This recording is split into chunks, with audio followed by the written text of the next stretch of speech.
Normally, I like to start these by saying, and here's the game, and then here's the things wrong with it, and then everything else is great, right? So here's the things wrong with Mario 3D World. Got a couple of camera issues, and on a couple of specific stages, the co-op can be irritating.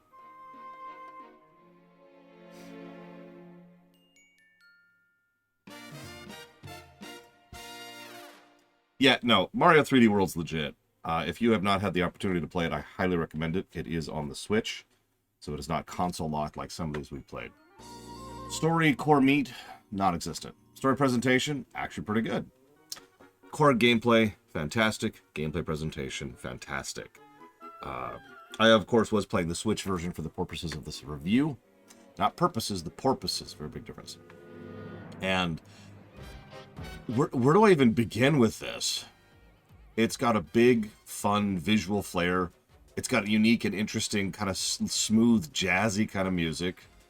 The level design is fantastic. I think, actually, we gave the most level positives for this. Let me double check that really quick. Because I keep track of this kind of thing.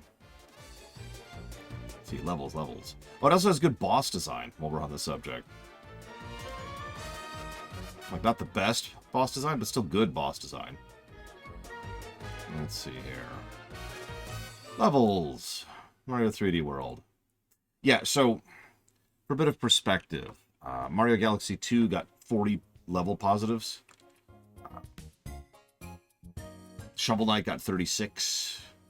Galaxy 1 got 27.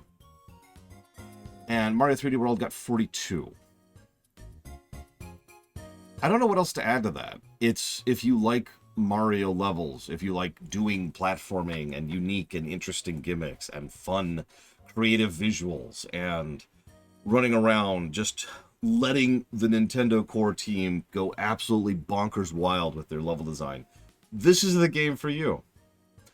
There's not actually much else to share. It's really strange because, like, a lot of these games you can really delve into what they'd screwed up or like infer stuff, or like the wonderful, I'll talk about this later, the visual storytelling in Super Mario Bros. 3 and World and Yoshi's Island, or maybe some of the, like, the world building of Galaxy 1 or Galaxy 2 or even Mario Odyssey. But no, none of that's here. It's just, here's some levels.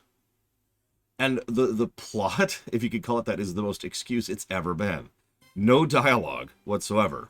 Just, hey, there's these pixie fairy things, and they're here to, you know, do your thing and go fight them. It's like, okay. It doesn't even have the level of visual storytelling, or brickwork, as I usually call it, that, for example, something like new Wii or new U would have on the Wii and the Switch, respectively. It's just there. It's just fun. What do you want from me? It's just fun. Just go play it. Having said all that, one of the things I love most about this game, so you start off, you're like in the grasslands, and you go up to the desert lands, and so usual pattern, right? And then you get to the last world, and it's Bowser's Lava Land of Lava, which is cool. But then there's actually another world after that. Not the special worlds, another main world after that. And that main world is a giant Bowser-themed theme park. I just realized that technically qualifies as a spoiler. I apologize for saying that. But it's this great moment. I built it up on stream out for the people who hadn't played the game. I was like, all right, so what do you think the final world's like theme is going to be? Because we're already in the lava world. Everyone's like, ah. And we just, plong, and the lights turn on, and all the rides start going. You see this Ferris wheel in the background. Everyone's like, oh my god. But it's so Bowser, right? Like, that is so him.